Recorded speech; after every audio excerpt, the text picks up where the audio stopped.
That's it, it's official in my mind. Mizkif is by far the worst Twitch streamer to ever exist. I know that's high competition considering some recent events, but with what his ex-girlfriend Emiru just came out saying about him, as well as all the horrible stuff he did about 3 years ago in regards to protecting his abuser friend Crazy Slick, as well as suing the victim of that said assault, I think it's pretty definitive, and maybe you will too after you hear what Emiru had to say. I'm going to show you a cut-up version of her stream, and then afterwards, we'll discuss it a little bit. Here is what she said. I want everyone to be aware that I've been handling the situation very seriously, and I've spent a lot of time thinking this over. And not only that, I've been in contact with a lawyer. I had them review everything that I'm planning to say today, because I wanted to make sure that if I was going to do this, I was going to do it right.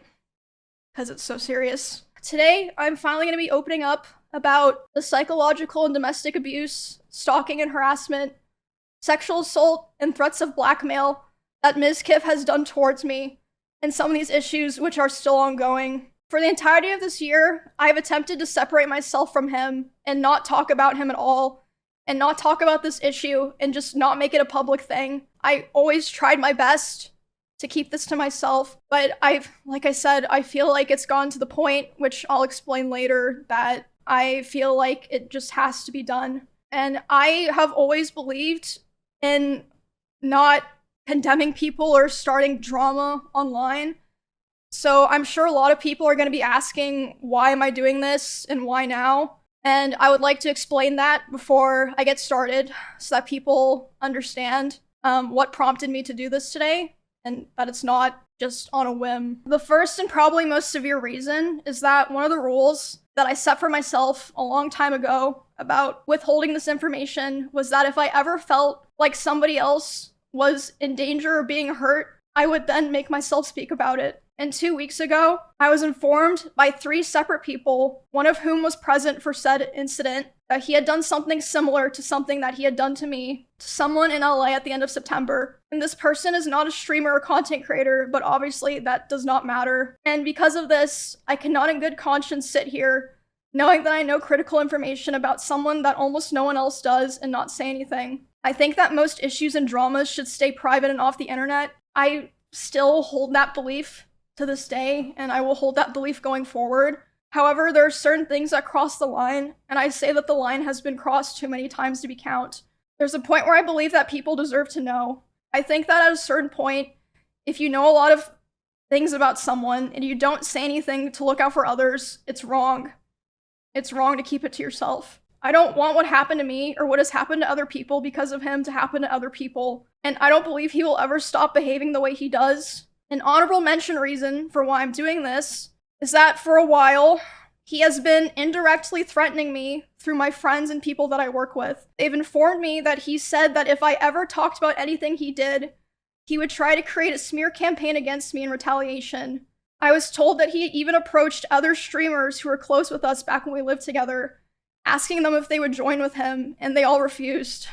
At TwitchCon, he approached one of my employees, threatening them and saying if I ever talked about him, he would destroy me. Multiple people have told me that his plan was to claim that I kill animals and that I killed my own rabbits, since I had several of my rabbits pass away over the course of 3 years while I lived with him. I'm sure he's probably listening now, and it's probably going to come as quite a shock to him that this information made its way back to me and that I've known for months.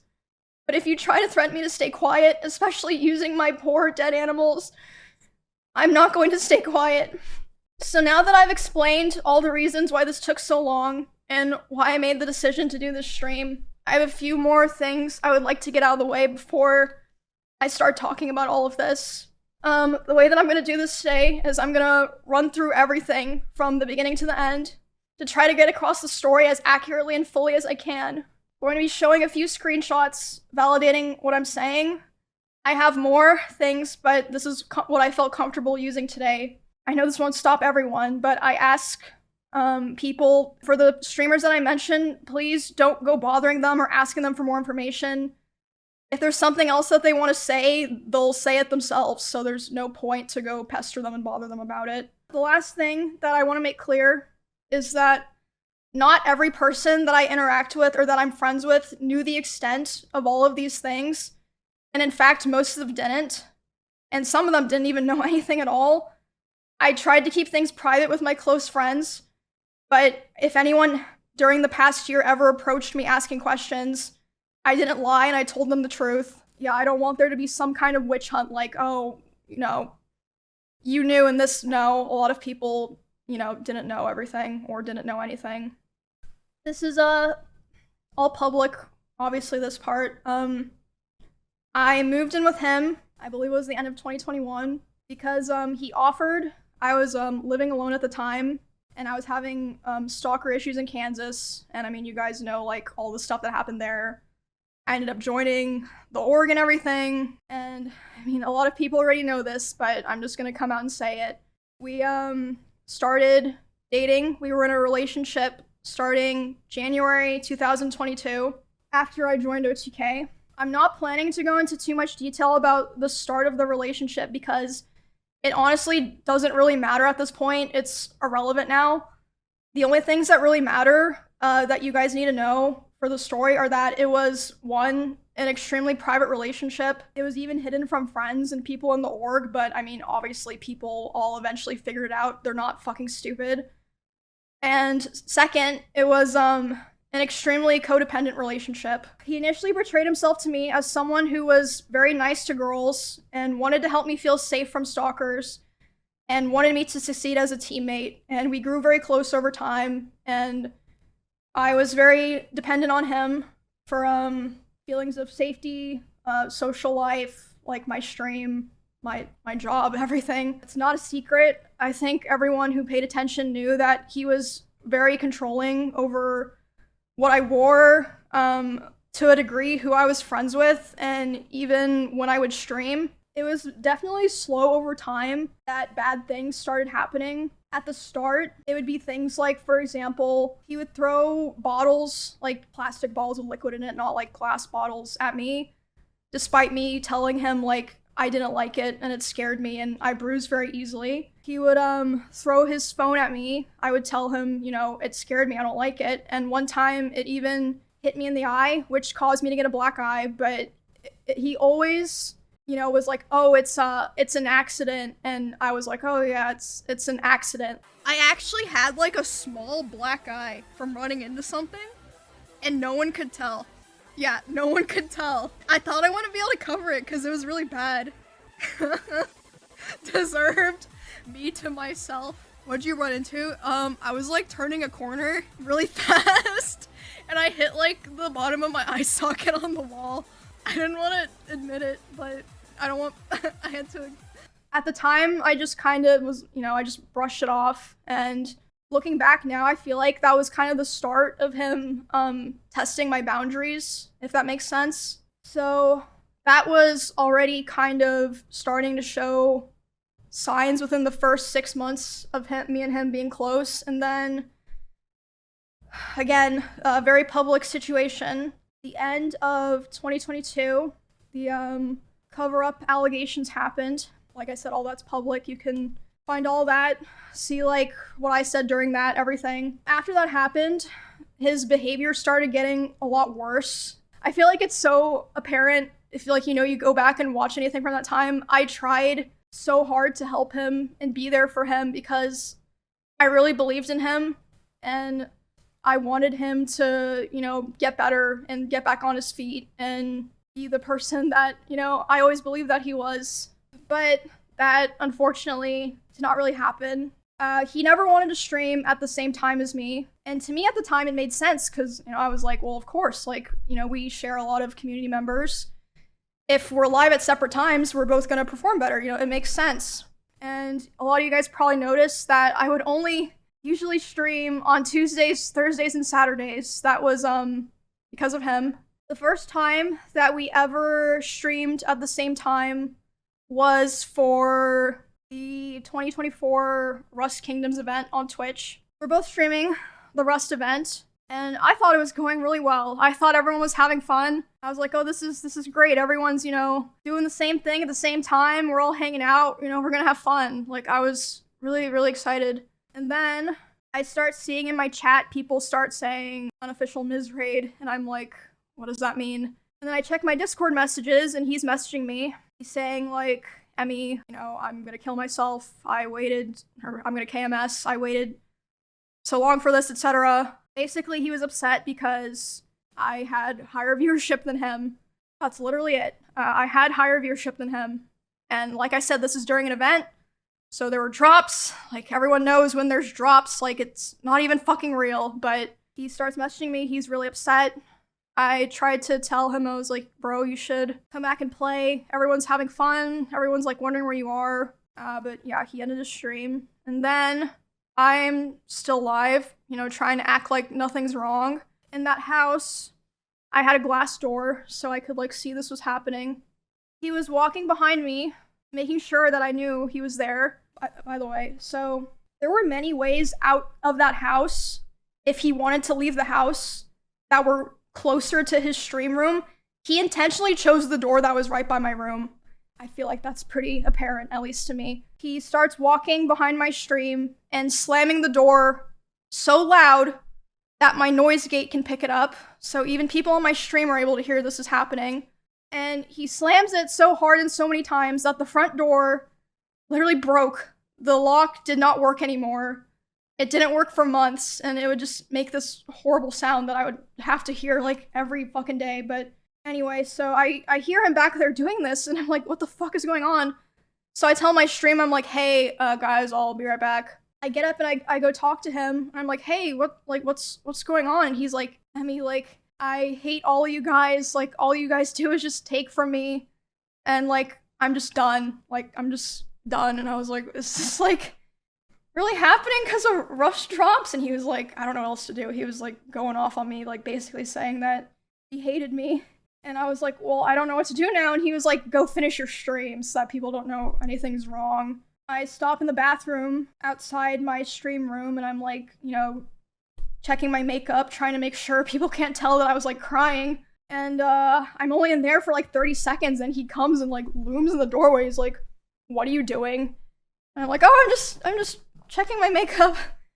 So I go back and I stream for a couple hours, finish the stream, do my best to just, like, you know, carry on the show, basically.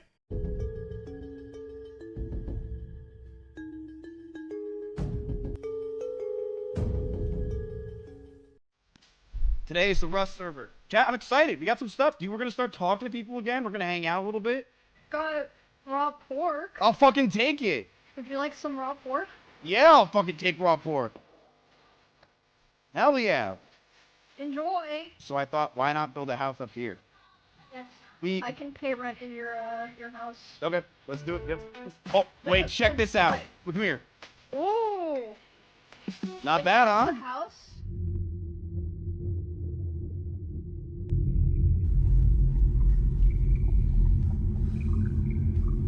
Wait, our houses literally look exactly the same. Yep.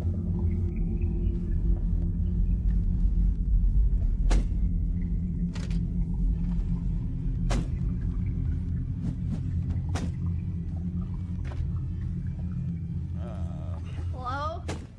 Yeah.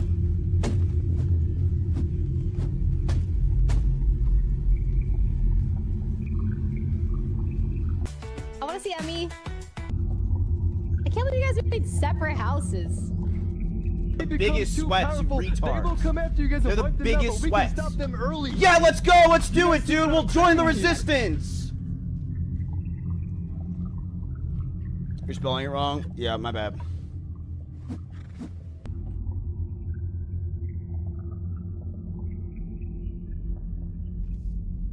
No, I hardly slept last night. That's why I seem tired today. Because I'm honestly fucking tired, chat. I'll be honest. I'm pretty tired. I'm just tired. Alright, chat. I'll see you guys later. I will see you guys probably tonight, if not tomorrow. I just need a nap. I'm fucking zooted out of my mind. What does unofficial Ms. Raid mean? Guys, Oh, he did? Listen, why are we all acting like we haven't murdered? Like we haven't pillaged? Like we haven't had to do what we had to do to make it here where we she had a one-hit advantage. She was coming after me. I had to attack back. What the fuck is this? What are you? Was that a test? You said. Well, I have some cloth in my house. Let me check my body real quick. Did anyone loot me? Yeah. Go to the restroom real quick. I'll There be right you go. back. Yeah, she's trapped now. Bonnie, look what I did. Sick. Okay, sick. Okay, I'm stuck in here. Okay, sick. I'm gonna make some steps. Hello, sorry. It's like 20 minutes. Oh. Hello. Avaragi, thanks for the sub. But alright, yeah, I'm gonna log out for now, but I'll probably come back later.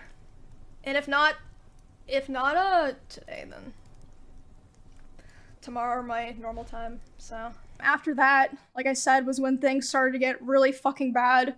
It was like something just snapped. For the rest of the week, he streamed the Rust event. He got all the drop viewers. I'm sure he was very happy. I mean, good for him.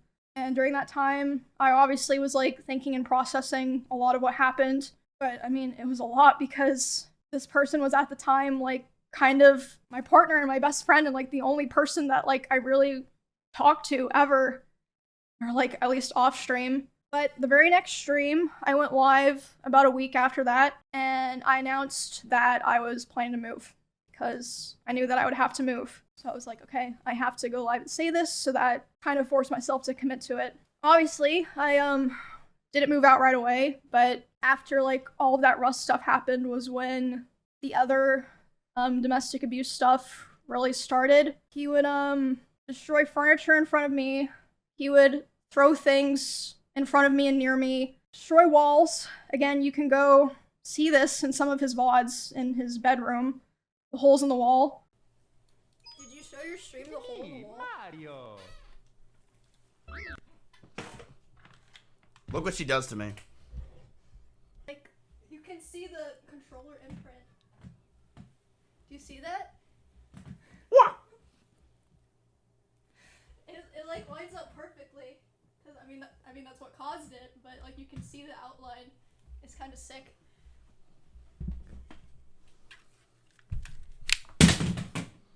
There would be times where he was upset at me, and I would go to my stream room and literally lock myself in to get away from him, and he would be banging on the door and screaming at me. And at the time, he also would more often do things like, if we were driving in the car together, he would be going like 150 miles an hour, and like one time he even said like, well, now we're both gonna die, like threatening to kill both of us. This wasn't like even necessarily because of me or like because of something I did a lot of the time. Like one of the times that it happened, it was because we were just getting food and he was on his phone and he saw that Mr. Beast had put out a video, and Mr. Beast had invited another streamer, and he was like, oh, Mr. Beast invited this guy to his video, not me. And I was like, oh, well, you know, like, huh, yeah, I guess so. Which led to him going 150 miles per hour in the car and talking about killing himself while doing it. And then at home, other things would happen. Like, I'd be trying to sleep and he would scream at me and say that it was all my fault that he felt insecure. There was a time that I walked into a room that he was in, and as soon as he saw me there, he threw his phone at the dresser and started yelling because I had posted a YouTube video within the same couple of days as him, and mine was doing better. So basically, I felt like I was kind of stuck in a loop where I felt like I had to constantly perform and like prove my value to not be thrown away. But at the same time, if I ever performed too well, I was gonna be punished for it. And it just felt like a very rough situation to be stuck in because, I mean, streaming is my hobby and my job. Like, it's a huge part of my life, even before, you know, I met him and became like a larger creator. I remember thinking all the time how it felt like he hated me, but he still wanted me around for his channel and like his thumbnails and everything. And this is still before I moved out. There was a time where the tension in the house was so unbearable that I would sneak out and I would sneak into Esfan's house using my code. Esfan didn't know why I was doing this. He saw me a couple times. I'd be like, oh, I'm just gonna go take a nap in your guest room. He'd be like, yeah, that's fine. I would sneak into Esfan's house just to have some time of like peace and quiet. But eventually, he figured out where I was going and he would go over to Esfan's house to keep telling me off. And there was a time that he did it, and I was laying in the guest room bed, and one of the roommates in that house had come to see like why I was crying, and they were standing in the corner. And he came in, and he was very physically aggressive. He was like, Emmy, like, what are you doing? Like, angry. And then as soon as he turned and saw this other person standing there, he instantly, like, deflated and changed his tone. He was like, oh, Emmy, I was wondering where you were. Like, are you coming home? That roommate, like, later asked me about it. They were like, what the fuck was that? Like, are you okay? And I was just like, oh, it's nothing. Because a lot of the reason that I didn't tell the people around me was because I felt like no one would understand, or even if they understood, it would just be a burden to them, because all of our streams and social circles and communities are so intertwined. I was like, maybe it's just better for me to deal with this and like hope things get better, basically. I honestly don't even remember what the final straw was that I finally was like, okay, it's time to go. Like, I prepared the house that I lived in before this one, like, pretty much immediately after the, like, breaking the front door thing happened, but I was still, like, scared and unsure. So I don't remember what the final straw was, but I remember the day I took Cheddar to the house, because he just randomly started, like, screaming at Cheddar. He was like, get that fucking cat out of my house. So I just grabbed Cheddar and put him in my car, and grabbed his litter box and took him there, and I just left him there and never took him back to that house. And then, I think, like, within several days after that was when I finally moved out. It was on very short notice. Like I said, I don't even remember what the final straw was because so many things happened, but there was a time when I just knew. I called some movers. I said, hey, can you come tomorrow? And they were like, yeah, and then I literally moved the next day. Moving out into the last house that I lived in was, a huge step mentally, because, like I said, a big part of why I moved into the first house in Texas in the first place was because I felt like it was the safest option for me, because, you know, I am a girl where it's like kind of scary for me to be living alone. So it was very hard. And at the time, even though like all these other things had already happened, I was very hopeful that me and him could be cordial and like eventually like things would be fine, at least publicly. Like, for stream reasons, that, you know, everyone could just keep streaming like nothing had happened. And, you know, at the time I thought that would be the best thing to do. And I felt like if I, you know, separated myself from him without explaining anything, people that watched us wouldn't understand and would attack me. I was yeah, I mean, it ended up happening anyway. So, but after I moved out, we, like I said, still kept in contact. I had hope that somehow things would get better. He would always beg for me to come back, and he would promise therapy and change, and even talk to other people and like kind of present like, oh, I want to change, I want to be better for Emmy or whatever, you know. There was a short period in October where we had broken up because, I mean, honestly, it doesn't matter now. And when that happened, I honestly felt relieved, because I was like, okay, finally, it's like on his terms. So that means he'll be satisfied and he'll be able to say it was his choice, and he'll leave me alone. Because whenever I would try to push for it, it just felt like I couldn't like really sever it, if that makes sense.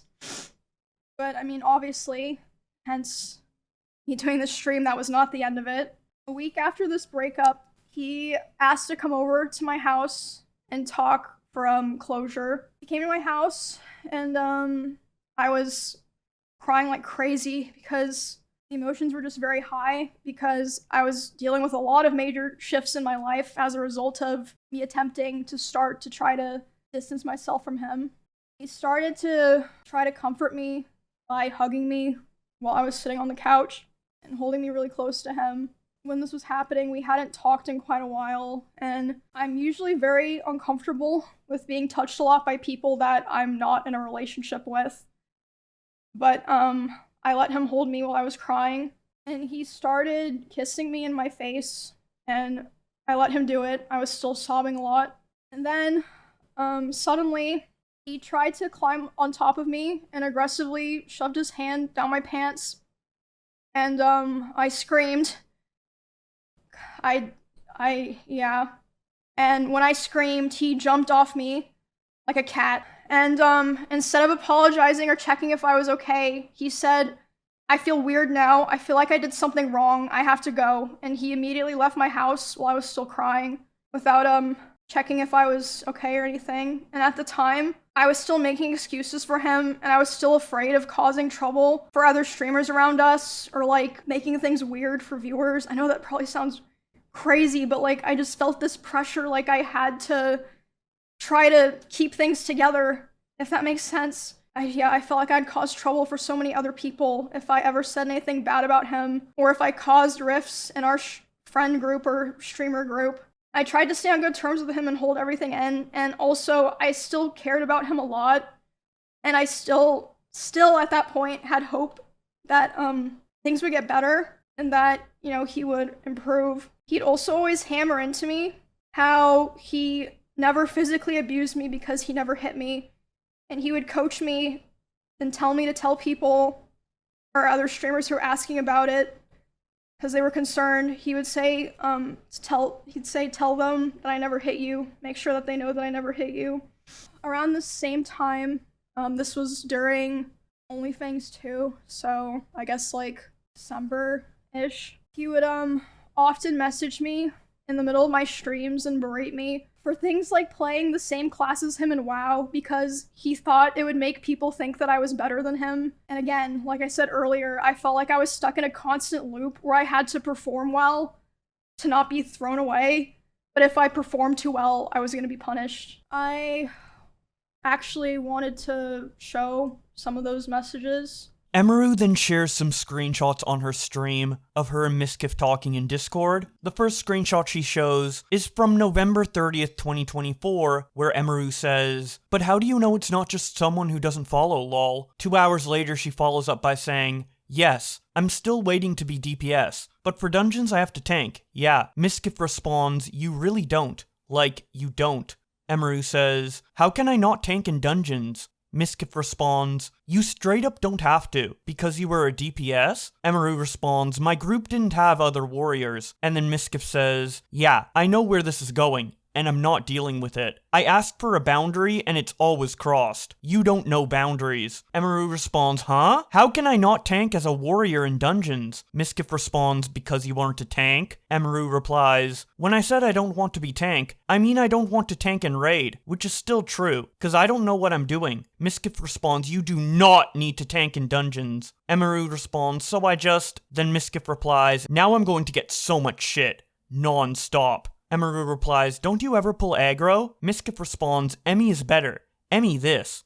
"I can't have anything, Emmy. You just take." Emmy responds, "I don't understand what you want me to do." Mizkif responds, "Not tank." Just that simple. Emmy responds, "What the fuck does that mean?" Miz says, "You already played warrior when I told you we were gonna get compared." Emmy responds, "Don't pull? I'm gonna pull aggro, cause I'm a warrior." Mizkif responds, "No, you are not. Another warrior can tank." Emmy responds, "I didn't have another warrior in any of my groups today, and no warriors wanting to join." Mizkif responds, "Girl with 27k, referring to the amount of viewers she has, couldn't find a warrior. You can every time. You just want to tank. I know what you were doing right now, and I'm not dealing with it." Emmy responds, "There were no warriors asking to join, and why is it bad for me to pull in dungeons?" Mizkif responds, "Because now I'm going to get compared non-stop. Because now people are just going to say you are better. Because I told you this when you first told me you wanted to play warrior, and it's already happening. And you just don't care about this stuff. Ever. There's no boundaries with you. Now we're the same class. Same thing. Tanks." Emmy responds, "Dude." And then Mizkif says, "Don't dude me. I asked for one thing with you. Don't be a tank. And now you are tanking? What can I do?" Emmy responds, "What the fuck am I supposed to do?" And then Miz says, "Don't tank." Yep. There it is. Emiru responds, I'm playing the game. Mizkif then says, tank, Emmy, do it. Let me handle all the hate. And then there's this one last screenshot, but Emmy actually reads this out herself, so I'll let her do the talking. Tank, Emmy, do it. Let me handle all the hate, the criticism, the you're worse than Emmy's, the Emmy is so much better, the people saying you're better in every chat, the comparisons says nobody will ever be on my side. Let me deal with it, you have fun. I asked you not to become a tank, you didn't listen. And now it's the classic, what was I supposed to do? I'm not dealing with this. And like I said, you can go find the stream. But for context, I was playing Warrior in World of Warcraft in like a level 24 dungeon. It was like Silverpine. Like, it was just like, it wasn't even like, it was like dog shit gameplay, I'm gonna be honest. I was constantly trying so hard to compromise with him because I wanted to be cool and I wanted us to be able to coexist in the same streaming sphere, but I felt like I could never win, and he hated my whole existence, like ever since that one stream where I had like a little bit more viewers than him. And he would say that it was my fault that his stream was dying because most of his viewers liked me, and whenever he hit on another girl, they would be confused or not take it seriously because they knew that me and him were together privately. And he said if he would be able to hit on other girls and convince them that it was real, he would get his career back. He started saying terrible things to me about other streamers in Austin. In particular, one specific streamer who I know there's a lot of people that know he has beef with certain streamers. It was not one of those streamers. It was someone who to this day has been nothing but nice to him. He would say horrible things about this person, like about them in their stream, and it was very hard to listen to. And just in general, he would say horrible things about other streamers in Austin, like, I quote, I hate everyone here, you are all useless to me, you're worthless to me because it does nothing for my stream anymore to collab with any of you. Him saying that was the final straw for me. The day that he said that to me about other people was the first day that I ever, for the first time, started to ignore his calls and messages. Because of that, he even threatened to come to my house if I didn't answer. But I did end up calling him back, and I spoke to him, and I basically told him that I felt like I could finally see things for what they were. And he started panicking, and he was super apologetic, and he was saying he didn't want to lose me. Which wasn't the first time that he like did something like that and was like, you know, basically begging me not to leave. But that was definitely the most extreme time. And again, like I said, I always had the hope that things would be cordial or that, you know, we could be fine with each other. So I agreed, and we agreed we were going to talk about all of that. We talked about it about a week later. And instead of apologizing for anything, he basically told me that he realized he needed to go to Japan and LA to get his viewership back up, and he was basically too young to focus on friendships and relationships. I mean, despite everything, like I said, I still cared about him, so it was still hard. It was like a mix of feelings, you know, like I was devastated, but I was also so relieved. But because of the past incidents during like other fights and times I would try to separate myself from him, past incidents during those times of him manipulating me into staying close with him and giving him more chances, sexually assaulting me, the abuse, and just him generally not being a very nice person. After that, I decided that the only solution and way for me to move forward, I made the hard decision, but I know now for sure the right one, was to finally completely cut contact with him. I knew it'd be very hard because our careers and our communities were so intertwined, but I knew that I had to do it and that there was no other choice. I have not spoken to him since January of this year. It's been 10 months. But you think that's the end. It is unfortunately not. It only took a couple of weeks, but soon the messages started. He has attempted to contact me over 40 times individually this year in individual texts, Discord messages, Instagram DMs, and phone calls. At first it started simple, be confusing messages or like him expressing he was worried about things. Emmy then shares more screenshots of text messages between the two, and this first one is just too blurry to read, so I had to put it through ChatGPT to clear it up. And it seems accurate enough, so I'll just read that, and then the rest are clear enough to actually read. So it starts off with Mizkif saying, "Hey, just to make sure, you don't have recordings of me, right? I'm getting hammered, and I'm assuming it's nothing." Next month he then says, "Do you know why I'm removed from everything? Why I'm blocked from OTK? Nobody's answering my calls. And I don't want to bother you, but I'm panicking." And then it says, "And if I made enemies and laws we shouldn't have," but looking at the original screenshot, it looks like he's saying, "I don't understand what's happening." That's the first and last time I ever try to use AI for a video, because it helped a little bit, but not too much. Anyway, moving on from that, the next message says, "Can we please communicate so I don't feel isolated and hated by my own org? I just want to be okay with each other, and I feel with our streams and lives we shouldn't have this feeling. I came home and feel terrible. It feels so odd that I cannot talk to you or anyone, and just know what's happening." The next day he then says, "Can you please respond?" And then 2 days later he says, "I understand and I will leave you alone, but I would really appreciate it if we can talk. I won't text you again after this.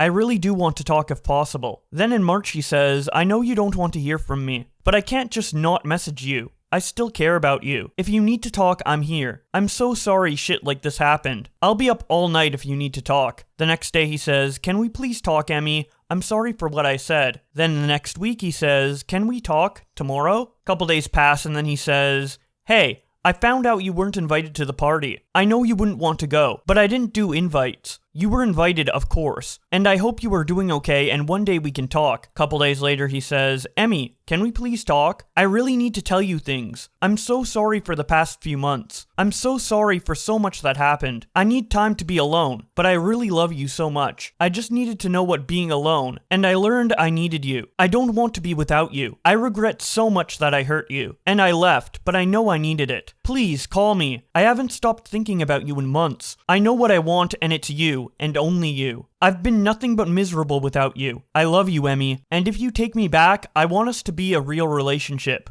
I want us to go on dates, to live together, to plan our lives. I want so much with you. Please, just hear me out. I wrote out a lot of how I feel. I've been writing so much, and learned so much about myself. Just please, if you can hear me out. I love you so much, Emmy. I've been crying every night without you, and I'm sorry I've done any of this. I've been so depressed without you. Just please call me. I'll be up. I will do anything for you. I will come home from Japan right now for you." Then on March 20th he says, "Can you answer me, Emmy? Just at least tell me you moved on." On April 11th he says, "Hey, would you be willing to talk?" And then in May he says, "Hey, I know it's been a while. I just wanted to say I'm going back to Austin next week, and I think that you and I should be at least able to talk and communicate with each other. I'm going to be also doing a lot of collabs, and I know you've been doing a lot of collabs lately, and I feel like we should be amicable with each other, so it's not weird because we are both now doing a lot of clubs, and I think it would be really weird considering we are both in the same, or that we are just not talking to each other at all, and have zero communication. I want to come back, and for us to at least be okay. I don't want to need to talk to you about everything in terms of relationship. I just want to talk to you in terms of business, and also just overall collaborations. So I think we should have a conversation if you can call me sometime this week. I think that would be great. Hope you are doing well. If we can't communicate and we are gonna continue to not talk, this is only going to get weirder and weirder, as we are both invited to the same things constantly, and we are both involved in Austin activities. It's best for both." She then shows a Discord message from him in March that says, "Can you please answer my phone?" Then she shows another Discord message from May where he says, "I'm sorry. Not a day has gone by in these last 4 months where your final words to me, 'Don't go,' haven't echoed in my heart. I walked out your door thinking I knew what I wanted, but I was wrong. I told myself I needed to be alone, that I missed out on being single in my 30s. I convinced myself I needed space,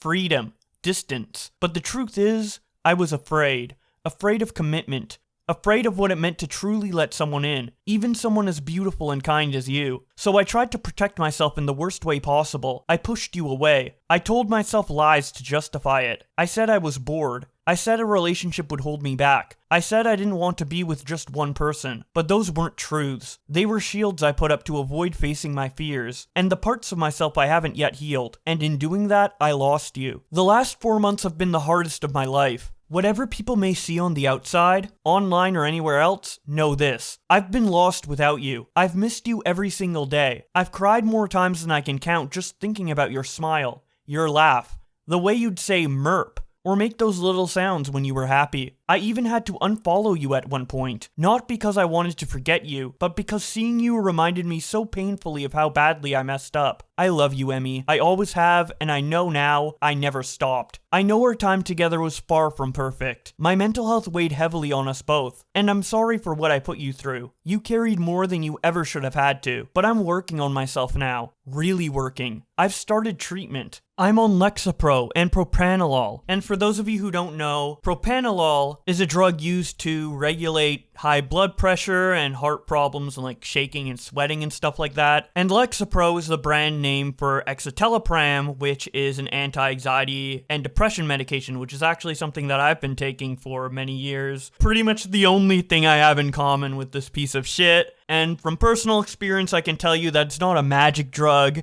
It doesn't magically make you see the light and become a better person. It just helps reduce, anxiety and depression a little bit. But moving on, he continues by saying, and for the first time in a long time, I feel clarity. My emotions aren't running wild anymore. I think more clearly. I feel steadier. I'm learning to be the man you always believed I could be. And now that I can see things clearly, I know this without a shadow of a doubt. You are the love of my life. Every night we spent watching shows. Every silly conversation about cheddar. Every time I walked into your room as you were about to go live. I cherished it all. You brought color and joy into my life in ways I didn't fully appreciate until I lost you. And I hate that I let fear and pain and pride blind me to how lucky I was to have you. Emmy, if you still have any space in your heart for me, I would spend the rest of my life making things right, loving you the way you've always deserved to be loved. This time, fully. I'm leaving for LA, but I would make it work with you, even if we can start small. It's always been Matt and Emmy, and it still could be, if you'll have me. Matt, which is obviously the real-life name of Mizkif. She then shows a notification she got on her phone in August of this year, where Mizkif on Instagram DMs her saying, "Can we please talk while you are here? A simple conversation would go very far for both of us. The lack of communication is very confusing, and I've wanted to talk to you for a while." Anyways, that's what was said. Now let's get back to Emmy. And keep in mind,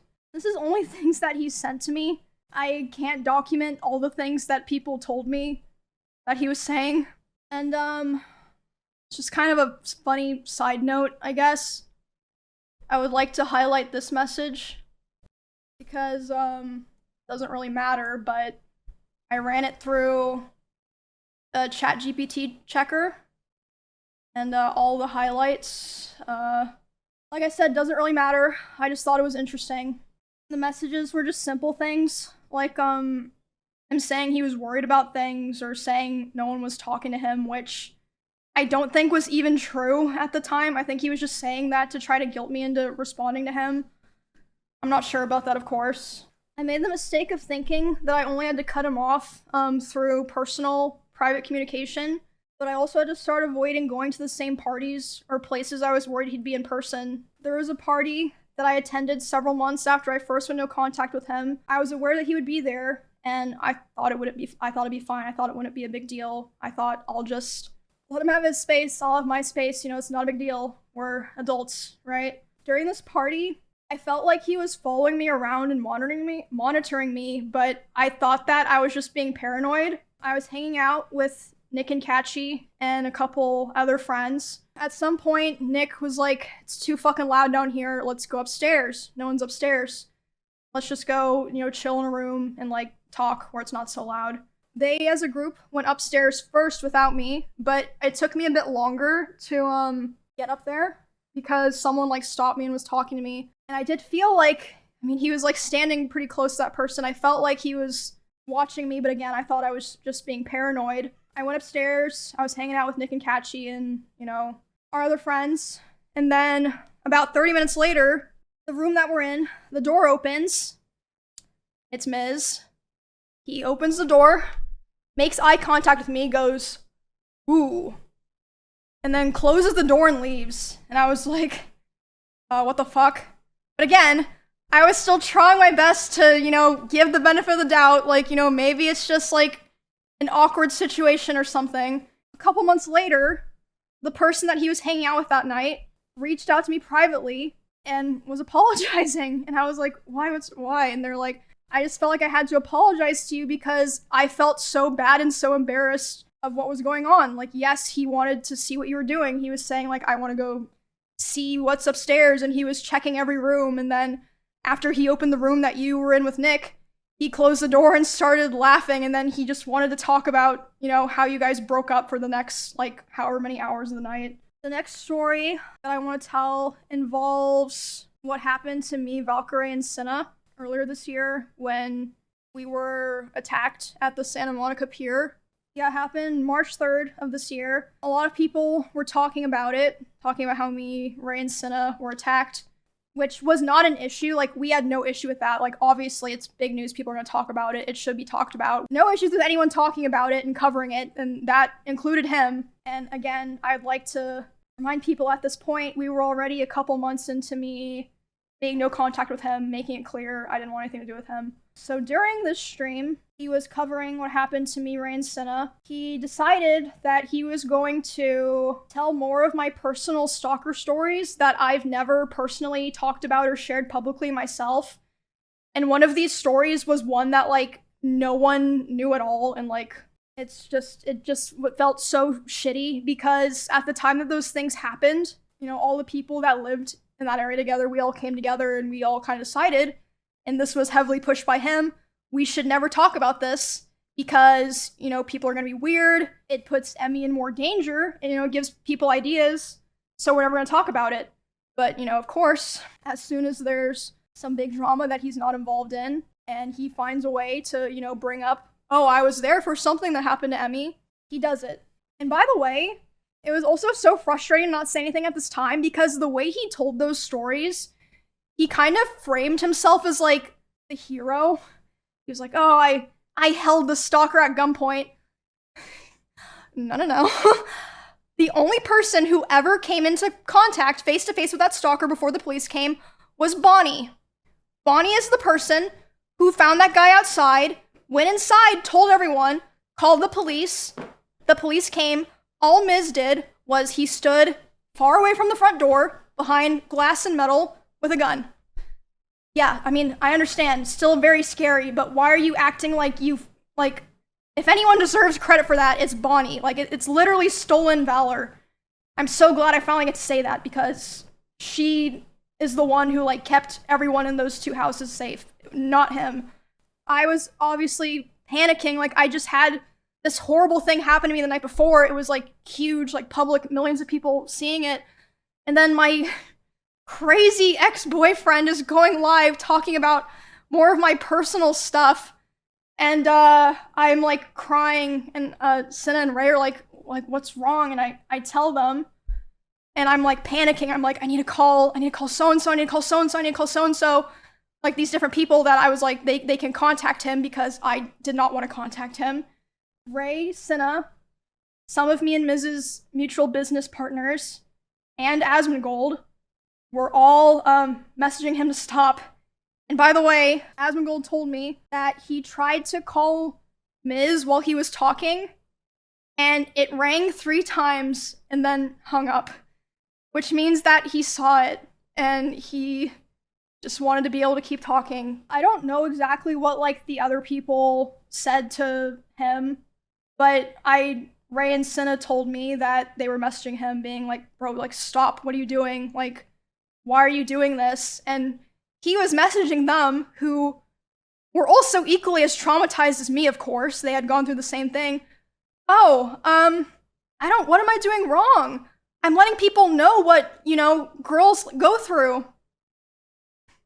Was that your job? That all happened a couple of months into me being no contact with him. And yeah, he was arguing with Ray and Cinna while they're trying to be like, bro, like, stop, like, you're making it worse. He finished talking about my stuff and then reacted to Cinna and Ray's whole stream where they were crying, addressing their communities, made sure to react to that, and then immediately went offline. So yeah, that was a terrible weekend. I got threatened to be stabbed, and then the next day, my weird ex was going live trying to self-insert so that he could make sure to farm his own clips. After that incident, his attempts to talk to me only ramped up which I showed those texts. We went back to Japan, and during that trip, he was texting, calling me, trying to call me quite a lot, begging me to take him back. And at the same time, I heard that he was reaching out to quite a few other streamers who know both of us, and he was crying to them about how he wanted to get back together and how he thought someday we would reconnect and eventually get married. I don't think he even meant that, but I hope not. But I assume he did that with the hope that they would relay the messages back to me since I wasn't talking to him. And I mean, some of them did. I also had a couple other streamers report to me that he would obsessively watch my stream and not in a like, oh, I wonder what Emmy's doing right now way, or like having my stream open. Like, he would be obsessively and attentively hate watching my stream, like watching my stream and just saying horrible things almost every time that I've been live this year. They'd tell me that he would want to discuss how he believed I still wanted him. Interesting, considering I never replied. And he would ask other guys if they thought I had slept with anyone this year. They'd be like, I don't fucking know, man. And then they told me he would say stuff like, no, there's no way she's done that. She's not like that. And she's probably waiting for me. Just really fucking gross stuff like that. And a couple of streamers in LA also told me that he was telling people that me and him still talk all the time, but we simply weren't together anymore because I was too mature and I was not ready. I was too immature. As of today, it's been about 2 months since he has attempted to contact me directly. I think because about 2 months ago was when he started kind of getting scared that I might have been like, you know, telling people things, which again, I wasn't going out of my way to do it, but if anyone ever asked me, I wasn't gonna lie to them. I heard from my friends, other streamers, and my employees that he had cooked up a plot that if I ever tried to talk about him, like about the abuse or anything else, he would try to go live and say that I killed my rabbits. And I was told that he approached several streamers who were around us a lot when we lived together and asked if they would basically back him up, and they refused. Obviously, they're not insane. Even something happened this weekend.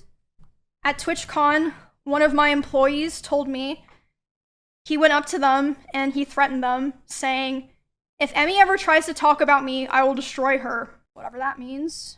And within the same night, he also texted one of my best friends, and he would have known that I would have been with this girl. He texted her saying, hey, worried about her, hope she's okay. You know, right after he just said to my employee and other people that he was gonna try to destroy my life. That pretty much leads us to today. I feel like it's clear I've spent the last year of my life cutting him off and building a new life with people that actually care about me and doing my best to move on peacefully without causing any drama.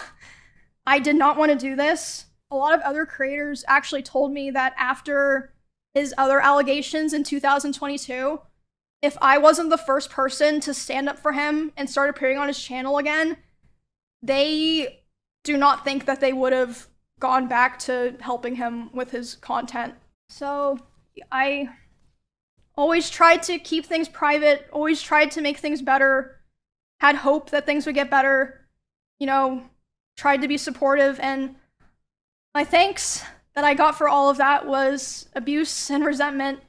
And for all of 2025, all of this year, harassment and hatred from him and his community, while he was the whole time secretly begging for me to take him back behind the scenes.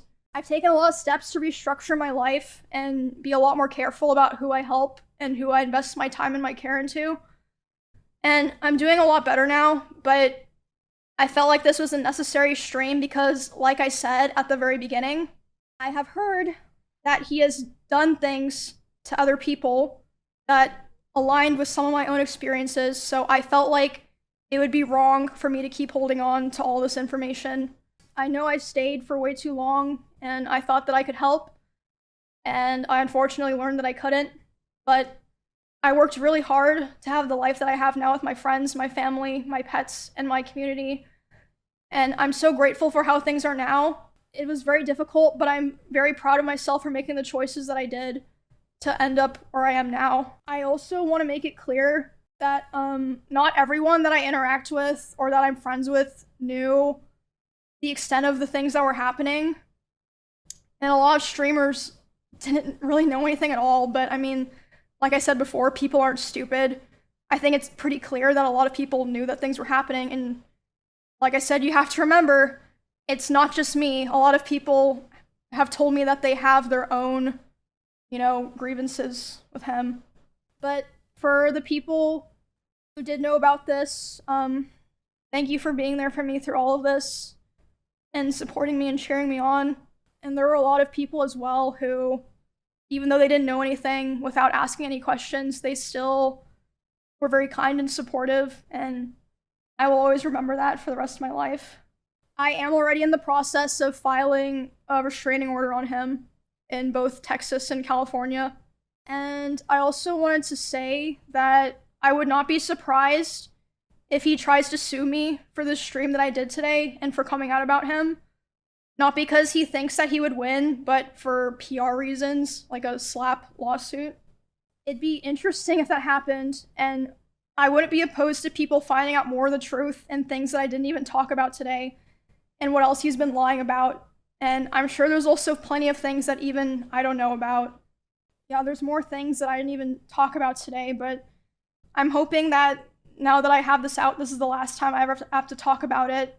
So that was Emiru's stream on Mizkif. If you want to see the full thing, the uncut version will be linked in the description. It's absolutely wild to me that Mizkif got exposed for being a piece of shit with the whole Adriana Lee Crazy Slick situation in 2022, as well as allegations towards abuse from his previous girlfriend, Maya Higa, only to be graced with a second chance, in large part due to Emiru believing in him and speaking positively for him, both publicly and with creators behind the scenes, as she just explained in her stream. So with all these extra chances that are very rare to get as a big creator that had that many major fuck-ups, her reward is to get abused by him. Absolutely heartbreaking. And with this, we should not give Mizkif the benefit of the doubt anymore, like at all. Normally I advocate for that because we never know what's going on behind the scenes, and there could be like another side of the story, but here, Mizkif I think is fucked up too many times, and has been proven to be a piece of shit too many times to give this guy the benefit of the doubt at all. I'm sure he's at the point where he's too big to fail now. Viewers get really parasocially attached to the streamers they watch to the point where they'll never question anything they say. I know that firsthand because I've already seen some Mizkif fans on Twitter, believe it or not, defending him a little bit after he came out and made a response to Emiru, which, as you could guess, was absolutely horrible. This is what he said.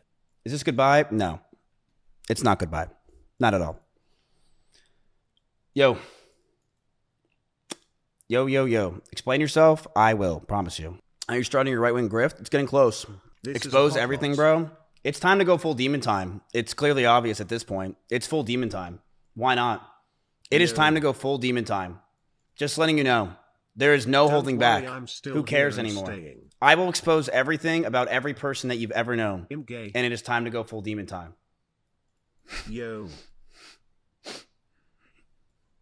Why not? Don't tell me I've subbed this long for nothing. Let's watch the world burn.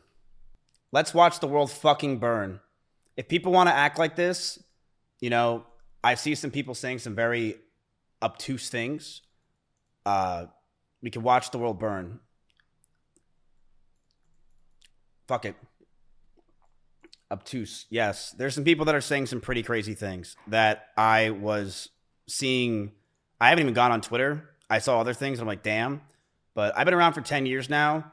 A lot of you guys know. I am pretty far away from this stuff at this point. But I am totally okay with exposing a lot of things and saying things. At this point, I think it's pretty obvious. I will not be friends with any of these people after this. Ludwig was right. I am going to completely separate myself from these people in this community, which is fine, and I've already been doing it. But I have hundreds of messages and DMs from people, things that people probably would never want to get released that are very interesting for everyone, and I will be releasing it as time goes on, because why not? Go crazy. Who cares? Who fucking cares? But Before that, I would like to address everything that was said today. Okay? Mizkif. Let's get some yos in chat first. Maybe some tryhards. It's perfectly fine. Go ahead. You're a disgusting piece of shit. Absolutely. Been that for years. It's pretty fucking par for the course. What are we going to pretend that I'm not a piece of shit? We've all known this. All right? Calm down. Is this anything new? No. I'm a piece of shit. I am going to defend myself on what was said with Emmy. I see a lot of people saying other things that really upset me, but the Emmy one is a serious thing that I want to take serious, and we will be discussing that, okay? This is April of 2021. We met online when we were playing AT&T Annihilator Cup. This is me and Emmy. I was introduced to her through it, and my chat started to like us hanging out. I didn't have feelings for her or anything, but I thought we could start hanging out more and be friends. So we met through the Annihilator Cup. A lot of you guys know this. We started to play games with each other on stream, and we started to grow closer together. We started calling each other, and we were flirting. We didn't do anything, but it was pretty obvious that Emiru had feelings for me as well as I had for her. But we couldn't really do anything because at the time, she was dating a girl named Bonnie, another cosplayer from another state, and I was dating Maya. Me and Maya broke up. I broke up with her because the relationship felt stagnant, and Maya's sanctuary started to take over a lot of her life, and we hardly had time to hang out with each other. Since Maya moved out, I knew I wanted a streamer to move into the house, preferably a girl to farm content with, but I didn't want it to happen so fast. I didn't know if I wanted to be Emmy, but she told me about a stalker that came to her house with a bat, and she didn't live at her house anymore. I told her to come move in with me in Austin because she had a stalker, and we want to make content, and the guy will probably be scared since there's a bunch of people around instead of her in her Kansas home by herself. From there, our relationship started growing very fast. Within just weeks of moving in, she would sit in my room with me late at night, and I would watch Pokemon over and over again, season 1. I loved it because she made me feel like it felt like my childhood and a place of calmness. She would fall asleep in my bed. With some nights, we would touch our backs or legs together. We knew we liked each other. We just knew it was a bad idea. Talks of her joining OTK happened fast as well, and I knew that if we were potentially going to date, we'd have to keep it a secret. Nobody was allowed to know. Streamers as well were already starting to resent me, saying that it was a shitty thing that I moved Emmy in so fast and replaced Maya so quickly. If people found out we were dating, I could be hated by my peers and lose what I created in OTK. I didn't know if we were going to date, and I knew if we were going to make it happen, it was going to be very stressful. But I had no idea what was going to come. It was the beginning of January of 2022. Emmy just had her huge party in an arcade celebrating her birthday on stream. Everyone from Austin was there, and as we were celebrating her joining OTK, there was a huge scare. Someone outside in the parking lot rammed into my Audi R8 and drove off. And while we were outside thinking it was a schizo viewer, we were told that the person who just hit my car was now inside holding a gun. This scared us to no end. Me and Connery's pants ran inside in fear to get everyone out and make sure everything is okay. My first concern was Emmy. I wanted her to be safe. The cops came, the drunk driver did have a gun, and was sentenced to 3 to 5 years in prison. Me and Emmy were terrified that night, and on the way home, I grabbed her hand, and she grabbed mine, and we knew we were trauma bonded, and we didn't want to let go. We would wake up together, stream together, and hang out with each other all night. She quickly became my best friend, and someone that I felt for the first time I was in love with. We hung out all day, every day. We were always so happy with each other. Playing games until the night, loving every moment we were with each other. It felt poor. Jack, relax. I remember one day I left my house. She called me just so we can be on the phone together, as we always did. And we were playing a song called Falling in Love with You with Elvis came on, and I felt that love, first time I felt love for a girl, and I thought I'd want it to never let it go. The first year of our relationship, we almost had no fights. We started to date officially in January of 2022, and up until my cancellation, everything was perfect. She brushed over that I threw water bottles or my phone near her, but that wasn't during fights. I want to make that very clear. It would be me throwing my phone on my bed when I brushed my teeth. She did tell me she got a bruise from it, and I stopped. That's all that happened. I will throw you and show you an example, chat. I'm brushing my teeth. Right here. Look at me. I would throw my phone on the bed. Like I would just lob it over because I was going to bed. So I would just throw the phone. That's it. And when that's the whole thing. I didn't throw it at her. I want to make that very clear. I never threw it at her. I never hit her. And she even said in her situation that she bruises easily. She brushed over that I threw water bottles with her on my phone near her, but that wasn't during our fights. It would be throwing my phone on my bed when I brushed my teeth. She did tell me she got bruises from it, and I stopped. That's all that happened. I did feel a lot of stress over the time of our relationship up until this point from her stalkers. From the ones that would show up at our old house, and also stalkers that just had from her TikTok postings. We found after being with each other that her stalkers had a lot would come to her a lot from her short form content. These people were schizophrenic and would think that she is talking to them. Whether it was songs she played, the way she looked at the screen, or just the titles of the videos, these people started to feel she was talking to them and come to our house to stalk her. These people thought in their heads they were dating her. They were out of their mind and dangerous. I told her if we're going to be serious about this relationship, I need her to stop posting as much and to not farm these people. She agreed and understood that it was a safety concern for not only me, but the house. Russell, Simply, Corey, or anyone that was in my house or anyone that was near us. She agreed that she wouldn't want to hurt anyone else and knew that posting these types of TikToks and posts can mess with us and is something I'm not comfortable with as a guy. So she would tell me that if I had a problem to let her know. And at first it was minor things here and there, but over time it got harder and harder to deal with. There were more stress on top of this. We both had to hide the relationship from everyone. If anyone found out or was known, I could get in a ton of trouble with OTK and cause a ton of problems. Would you guys stop spamming never sub, never donated? Okay, relax. I told her if we were going to be serious about this relationship, I need to stop posting as much and to not farm these people. And then there was more stress on top of this. We both had to hide the relationship from everyone. If anyone found out or was known, I can get in a ton of trouble with OTK and can cause a ton of problems in my life.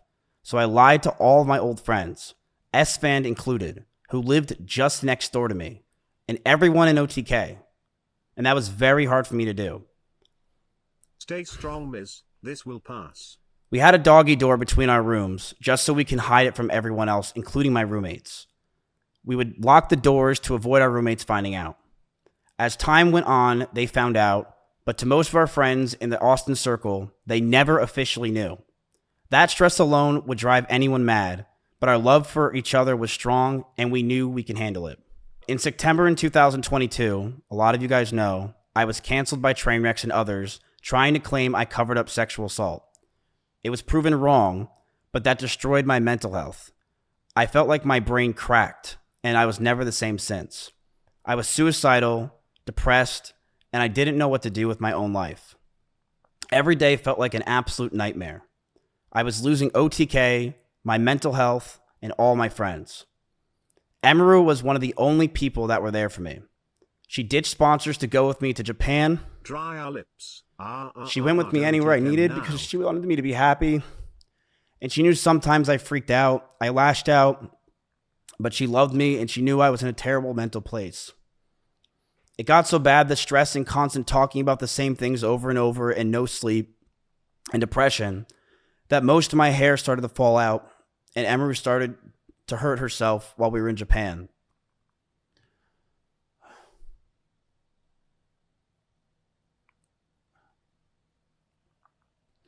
As this time happened, I was a massive wreck. I couldn't think straight, and being that Emiru hung out with me all day, she too started to become high-strung. Ugh.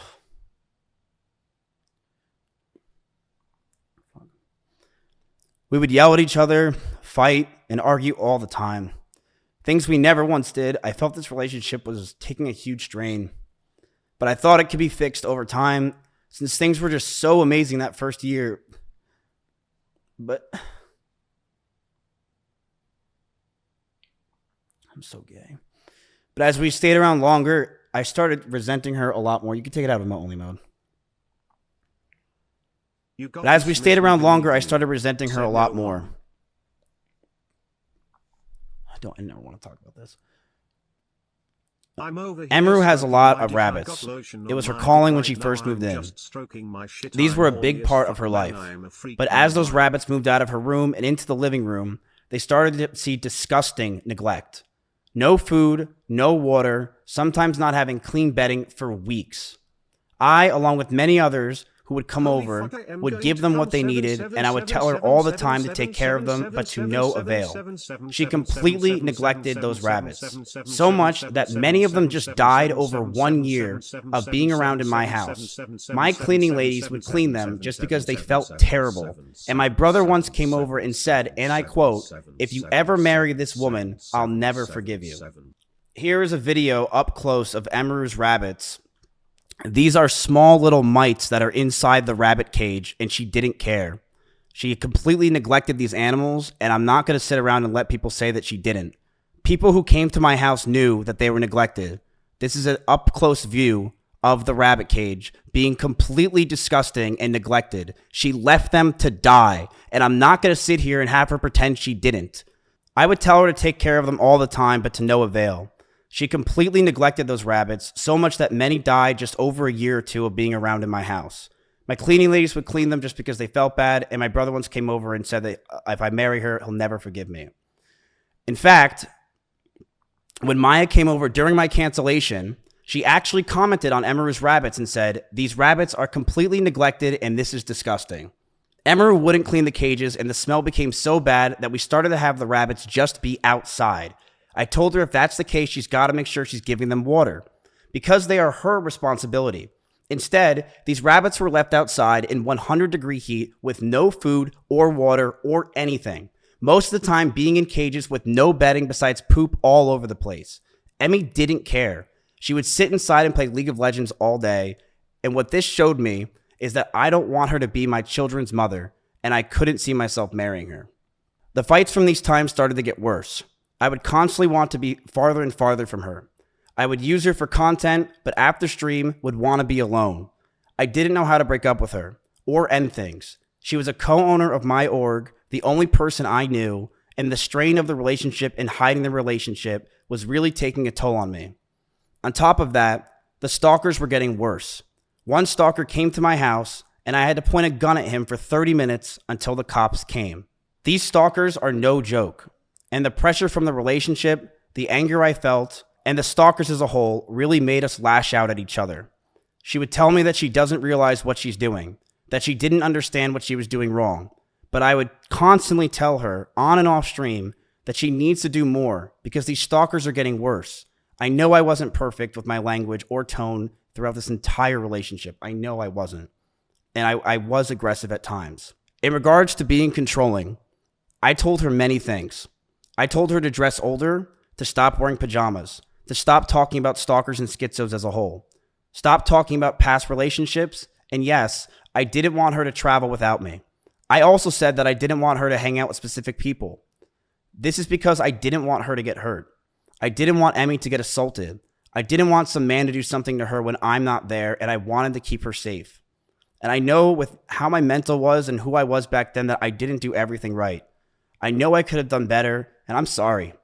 I know I was controlling, and I should have just ended the fucking relationship, but I was so confused as a person. And I'm sorry I did it. I'm sorry things got to this fucking point, man. The last 9 months of this relationship, things got extremely fucking toxic. I told her to move out. She didn't move out on her own. I told her to move out because I wanted space, but she still wanted me around at all times. She would get upset if we didn't sleep together or if we weren't around. She always wanted me to drive over to her house, but I never wanted to because I wanted to be alone. And that increased our fights. But the stalkers continued, and I got even more stressed. They started to take pictures of me whenever I would drive to her house. They knew my every movement. I couldn't take it. Between the rabbits, the stalkers, and the overall ability to handle situations with each other, I knew this wouldn't last. But I didn't know how to get out of the relationship. She did not want to move out. As for me telling Cheddar to leave my house, he was swatting at Chompy constantly and making him bleed. I not only was the one that wanted her to move out first, I was the one that wanted the cat out of the house because he was attacking my cat. Every month went by the last year, and our fights started to get louder. We were breaking up with each other almost weekly. Fights were getting more aggressive, and shouting began to increase. I was not perfect, and I reflect on those situations with poor taste to myself. I'm ashamed that the situations got so bad, but Emmy was also violent. She would throw clothes or plushies at me, and I punched holes in the walls or slammed doors in aggression. I one time did say I was going to kill myself during an argument, but Emmy did this as well numerous times. She would constantly say she's going to kill herself in arguments, and I have a picture where while I had a gun pointed at one of her stalkers who came to my house while she was in Kansas, she told me she was going to kill herself out of aggression of the situation while it was happening. And I'm just going to leak everything because I don't really care. This is the situation. I told her that a stalker's at the house. I'm freaking out. What is happening? Can you call me? I'll call you. I literally want to kill myself. I can't take this anymore. I feel so alone and like a problem. So just want to show this. She was also using the I want to kill myself a lot in our situation and relationship. This is while I had a gun pointed at one of her stalkers. This stalker who was at my house, his background picture was Emiru. And when he talked to the cops, he was in love with her and thought that she was talking to him. It is disgusting what these stalkers can do. I will say this. The fact that this guy came to my house and the result of it was a cop brought him down the street to a QT, which is a 7-Eleven, 15 minutes away, and that's all they did, is terrifying for these girls and terrifying for the situation in general. I knew that the relationship wasn't healthy at this point. I knew we had to end it and soon. One day, Emmy posted a very provocative picture, one that she knew I would hate, and she posted it to make me upset. She admitted that she made me upset with it, and we got into a heated argument, and I broke up with her. We broke up for about a month, then got back together because we thought we can make it work. We went to get food at BJ's, a common place where we would get food, and then we went back to her house. We cuddled for about 30 minutes and started to kiss. She said that she was okay with this on her stream, and I started to advance to the next stage because I thought that's what she wanted. She yelped, and I immediately sprung up and was scared if I did anything wrong or did wrong in general. I got scared and left the house. I apologize if that made Emmy uncomfortable for me not saying sorry, and I wish I said sorry back then. But we got back together soon afterwards. And during those last few months where we were fighting, we were still fighting, but it did feel like the relationship had good progress. And we were both agreed we need to talk about our future. Since it's been 3 years, we should see what we want. And Emmy had an idea to write down everything we wanted on paper. I'm going to let everyone know that what I'm about to say is very true. This is exactly what happened, and she cannot argue this. One day, after staying over Emiru's house, Emiru made me breakfast, and she wrote down everything she wanted. She wrote she wants me to move closer to her. She wrote that she wants me to marry her, and she wants kids with me in the next 5 years. And I just looked at this letter that was staring in front of me, and I just handed her back the paper. She began to cry, and I told her, I'm sorry, I just can't do this anymore. I knew we were just beyond the point of toxicity in the relationship, that our trust had completely died, and that we had so many issues that I couldn't deal with it, and I was not mentally well. I walked away. I went to her door, and as I opened it, the last words I ever heard her say is, "Don't go. I love you." That week, I made flights to Japan because I didn't want to sit around and wait to possibly get back together again. I have never talked to her in person since. I have messaged her numerous times wondering why I have been removed from OTK, Discords, and I was very scared because I didn't know what was going on. Nobody was talking to me or contacting me, and I have had so much regret. Times where I wanted to go back, times where I've drunk messaged her love letters, as you saw on stream. But after 10 months, I know we're much better off without each other. I did see her at a party once at Simply's house. The house was very small, and I opened the door, I said whoops, and proceeded to talk in the other room about what I possibly did wrong, and began to bawl out and be depressed because I just saw my ex-girlfriend. I want to make it very clear. I was not following her, nor lingering around her. I was with others the entire night. The house is about 2,000 square feet with about 50 people there. I, of course, was near her, but I was never following her. This year has been very hard for me, and I'm sure for her. I even went to Japan and drank every single night just to sleep. Going from being with each other for 3 years straight and trauma bonding to be completely alone is such a difficult thing for both of us. I began therapy in February of this year with EMDR therapy, something she recommended me when we were dating. I'm very happy to say that I feel better than ever, and I've gotten a lot of the stress I've had away. I've also moved from Austin myself, and I've had a lot of trauma lingering from there as a whole, and I feel a lot better from that. I truly hope nothing but the best for Emmy. I know she said a lot of these things today, and I do believe a lot of them were false, but I do hope nothing but the best for her, and I'm sorry that any of this happened. I hate that we're in this situation, and I hope that she can move on. We were in a toxic relationship. I saw that. I've realized over the years of 2 relationships now online that I'm a horrible boyfriend and I have a lot to work on for myself. I've been single for the past 10 months and I plan to stay that way. I'm continuing to go to therapy and work on myself, not just for me, but for the people around me. I am going to stand up for myself. I am going to defend myself in these situations. I am not going away. I have no plans to go away. And I believe a lot of the situations today were absolutely exaggerated. I have dozens of photos and videos, calls and messages as well, if she has them. I have things I will be leaking over the next few days of other people, of other things. I have a lot of messages that I have that I'm going to expose as time goes on, because I do believe that this is a time to go fucking buck wild. But I want to make it very clear.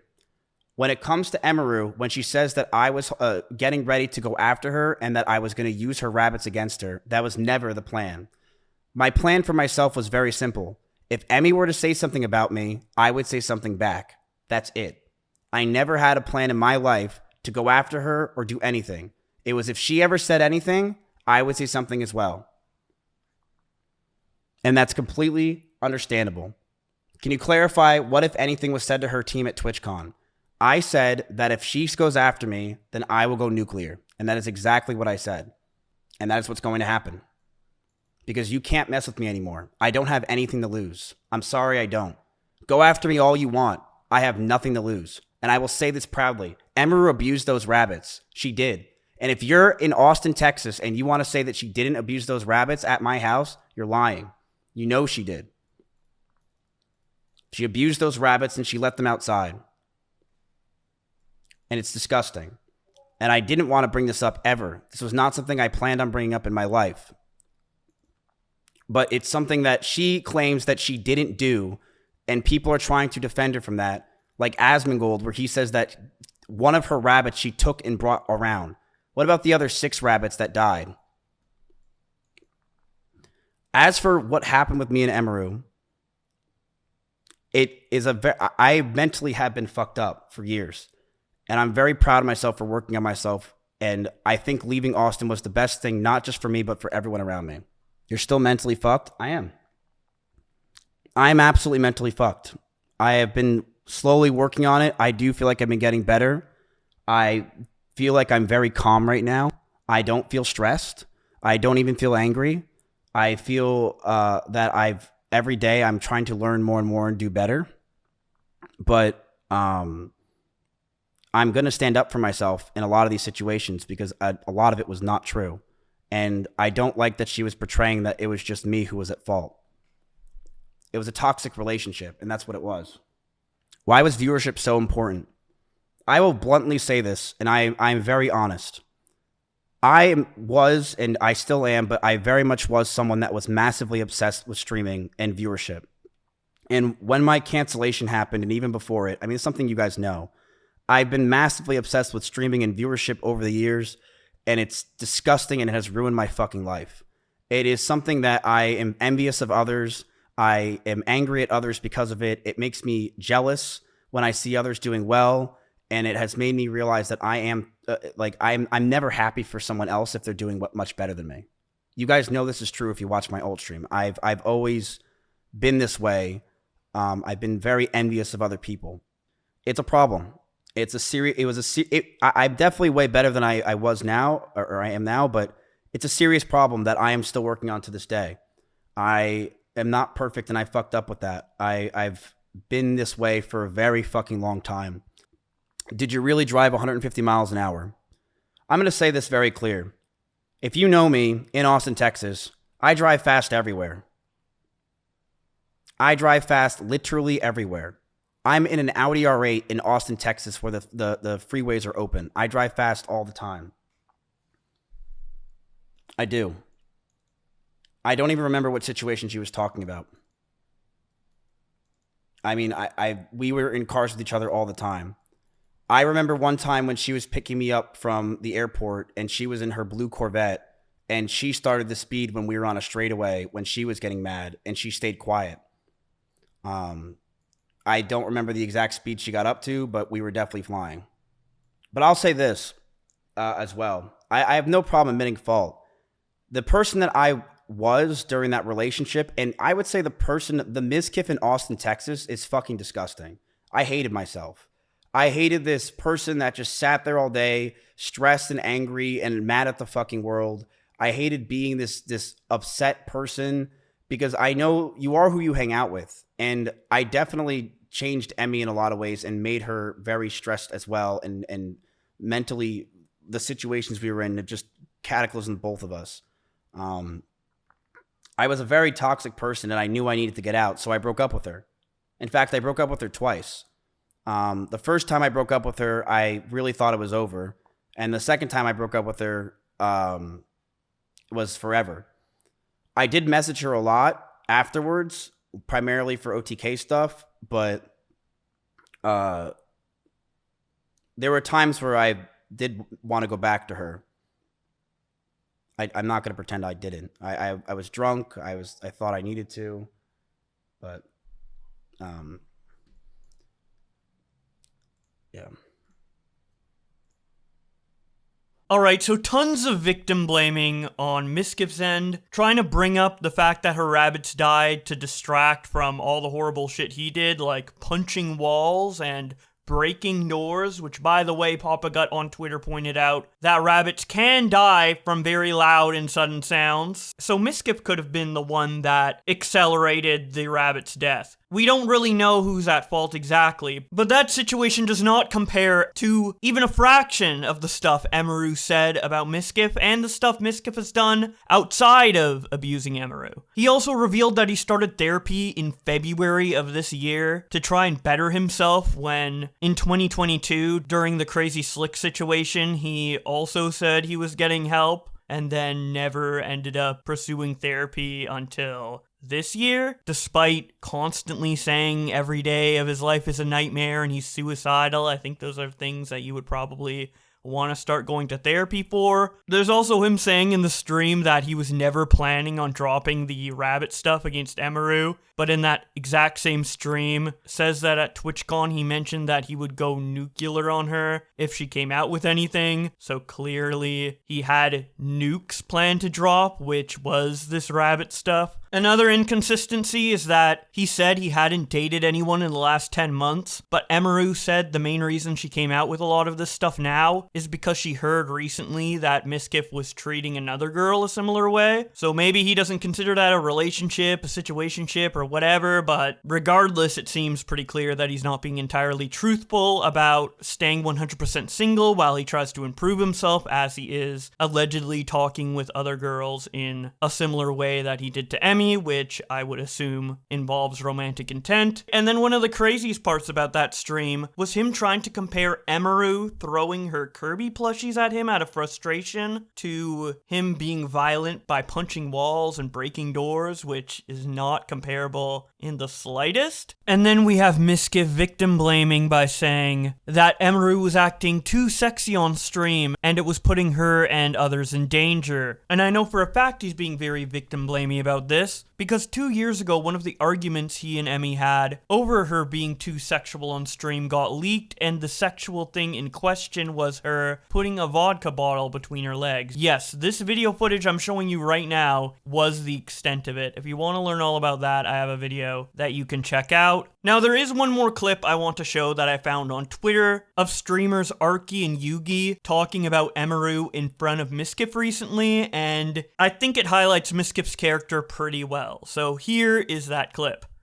Dude, you know one of my favorite collabs was Emiru, bro. Oh my god, Emiru was so cool. I'm gonna keep it a buck. Dude, everyone was like so cool. Emiru, bro, I didn't think Emiru was gonna tap in with us. That's the thing. Because we were with Cinna and Bonnie, but it's just the thing that Emiru, when she popped up, I was like, dude, Emiru was like... Like, I'm not gonna lie, but everyone's been so cool so far, except for like... I feel like there has to be like a cancer. Like, there has to be like a reason people like, you know what I'm saying? It's always gotta be that one thing. But definitely, like, Emiru was definitely probably one of the best. You think that phases me at all? What do you mean? What do you mean? What do you mean? That like none of this like I don't think you understand. Bro, you can't hurt me. There's nothing you can do. What are you talking about? No, I'm not talking about anything. We collabed with Cinna, Bonnie, and Emiru the other day. That's great. That's fine. Enjoy yourselves, brothers. Whoa, bro, are you okay? Are you good? Are you good? Yeah, I'm good. I just gotta go to the bathroom. Like, give me a minute. Dude, no, it's okay. I know it's okay. Dude, wait, what's wrong? Are we in therapy or something, bro? Wait, what did I say? You said nothing. You said you did a collab. That's cool. Yeah, it's fine. I have no problem with that. I told you there's no issue. You used to live with Emiru, and then all of a sudden you wanted to use Emiru to become bigger, and you couldn't. So then she broke up with you. And everyone's been like having way more fun and doing way more cooler things. What even are you spitting, dude? Emiru used to always be in her room. Now she's like going IRL and having fun and doing a lot of cooler stuff now. It's a good thing she disconnected from you because thank the Lord. Thank the Lord. You would have brought down the vibes with Emiru, dude. Yeah. Facts. Wait, Emiru's actually having so much more fun now. Like, she's IRL, she was grilling, doing all type of stuff. You're grilling me right now. I'm sorry. Bro, dude, that's why I'm chopped. We weren't even dating, dumbass. Well, of course, bro. Queen Emiru's not dating someone like you. By the fucking God. Hell no. Fuck no. God no. Jesus no. Hell no, bro. Don't even say that word. Thank you to Kill a Crew on Twitter for posting this, as well as ADHD with 4 underscores for the Rust viewership stream edit that I showed earlier in the video. If you want to keep up to date with this situation or just myself in general, you can follow me on Twitter at Bowblax. And if you think this video is good and informative, don't forget to leave a like, share it around, and let me know what you think about all of this in the comment section below. But with all that being said, thank you guys so much for watching, and I'll see you in another video.